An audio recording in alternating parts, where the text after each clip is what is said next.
ये कहानी बिहार कटिहार जिले की है। कहानी शुरू होती है विनोद को लेके।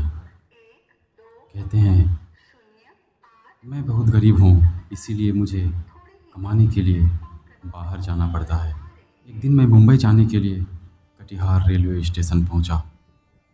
ट्रेन लेट थी, इसलिए रात 2 बजे आई। मैं हड़बड़ा के गाड़ी में बैठ गया। ट्रेन खुल चुकी थी। फिर घर से कॉल आया।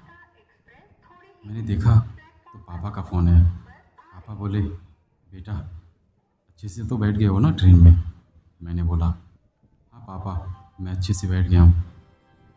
फिर पापा बोले, ठीक है बेटा, फिर अच्छे से जाना। मैंने बोला, ठीक है पापा। ये बोल के मैंने फ़ोन कट कर दिया और सफ़र पे चल पड़े। कुछ देर जाके ट्रेन से एक आवाज़ आई और फिर ज़ोर का झटका लगा और सारा सामान उलट पलट होना स्टार्ट हो गया। ट्रेन पलट चुकी थी। पूरे ट्रेन में ज़ोर ज़ोर से सब लोग चिल्लाने लगे। सब लोग एक दूसरे के ऊपर उलट पलट रहे थे। फिर अचानक आवाज़ें बंद हो गई। ट्रेन पलटने के कारण सब लोग घायल हो गए और कई लोग मर भी चुके थे। मैंने खुद को देखा तो मैं ठीक था। मैं वहाँ से निकलने की कोशिश करने लगा।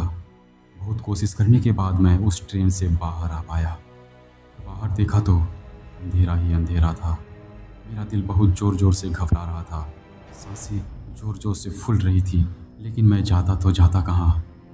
दूर दूर तक ना कोई इंसान, ना कोई जानवर। पूरी तरह अंधेरा ही अंधेरा और सुनसान सा। अजीब अजीब आवाज़ें आ रही थी। मैंने हड़बड़ा के फ़ोन की टॉर्च ऑन किया और देखा तो एक कच्ची सड़क दिखी। उसका कोई अता पता नहीं था कि वो रास्ता जाएगी कहाँ तक। मरता क्या ना करता, जो रास्ता दिखा उधर ही चल दिए। अकेले चले जा रहा था, आधी रात और बस एक टॉर्च के सहारे। कुत्ते भौंक रहे थे, डर भी बहुत लग रहा था। फिर अचानक से पीछे किसी की पैरों की आवाज़ आई। पीछे देखा तो कोई भी नहीं था। मैं डर गया। मैं फिर से चलने लगा। फिर आवाज़ आई। लट के देखा पर कोई दूर दूर तक नजर ही नहीं आ रहा था। मैं डर गया और तेजी से भागने लगा। फिर ये खूबसूरत लड़की मेरे सामने आके खड़ी हो गई। मैं हैरान था कि इतनी रात को सुनसान रास्ते में एक जवान लड़की आखिर कर क्या रही है। मैं उसके करीब गया और पूछा, आप कौन हो और इतनी रात को अकेले ऐसे सुनसान रास्ते में क्या कर रहे हो? उसने अपने उंगलियों के इशारे से कुछ दिखाया। जब मैं उधर देखा तो एक खूबसूरत कमला दिख रहा था। फिर मैं लड़की की ओर देखा तो लड़की गायब थी। एक तो मैं पहले से डरा हुआ था और मैं ये मंजर देख के और ज़्यादा ही डर गया। मैंने सोचा, छोड़ो, एक घर तो दिखा है जहाँ जाके किसी से मदद मांगता हूँ।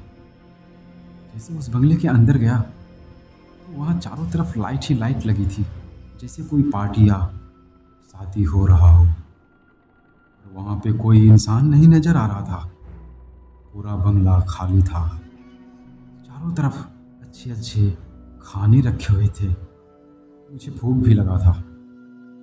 मैंने आवाज़ दिया किसी को, कोई है? अरे कोई है, कोई जवाब दो।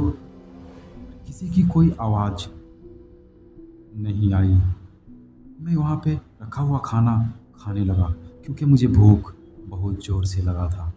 खाना खा ही रहा था कि अचानक मेरी नज़र आईने पे पड़ी और जो आईने में दिखा वो भयानक मंजर था।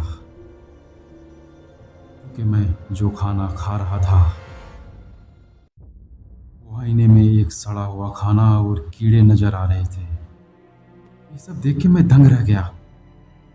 ये सब देखते ही मैं बेहोश हो गया और मुझे होश ही नहीं रहा। और जब सुबह होश आया तो मैं एक पुरानी खंडर सी हवेली में पड़ा था। घबरा के भागा, देखा तो कुछ लोग बाहर बैठे हुए थे। वो लोग मुझे उस खंडर हवेली से निकलते देख चौंक गया। पूछा, अरे तुम इस भूतिया हवेली में कर क्या रहे हो? तुम्हारी तकदीर अच्छी है जो तुम बच के निकल आया। मैं उन लोगों से पूछा, आखिर इस हवेली में क्या है? मैं रात को देखा तो बिल्कुल नया सा लग रहा था और अभी बिल्कुल हॉन्टेड लग रहा है। फिर वहाँ बैठे लोग ने मुझे कहा, इस हवेली में आग लगने के कारण सब लोग मारे गए थे। शादी था यहाँ पर, आग लगने के कारण दूल्हा दुल्हन जल के राख हो गए और उसी दिन से इस हवेली को हॉन्टेड हवेली लोग कहने लगे। आज तक जो इस हवेली के अंदर गया वो जिंदा वापस नहीं आया। तुम्हारी किस्मत अच्छी थी जो तुम बच के वापस आ गए।